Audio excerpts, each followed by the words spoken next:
aking sticky rice, guys. Kasi sa isang linggo,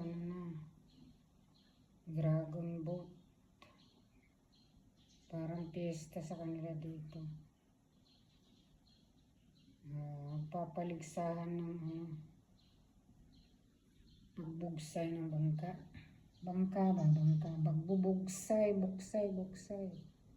Bugsay ba yun? Bugsay. Ayan. Siyempre, pag may sticky rice, mayroong manamis-namis na mahanghang na ketchup.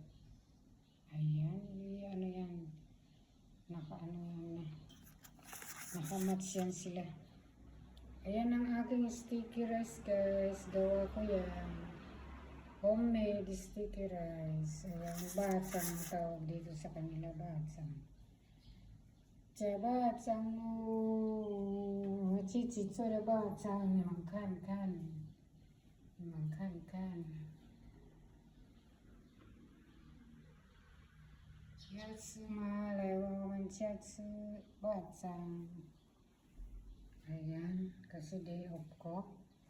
Nagluto ang daday ng sticky rice. Kasi yan ang gustong-gusto ng mga anak ko. Yung luto ko.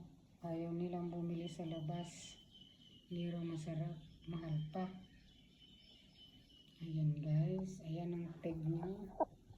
Ayan. Happy weekend, everyone. Ayan. Tikman na natin, guys. Tikman na natin ang aking sticky rice. Thank you, guys, for watching. Hope you like it, guys. Paki-share naman at paki-like ang aking video. Thank you.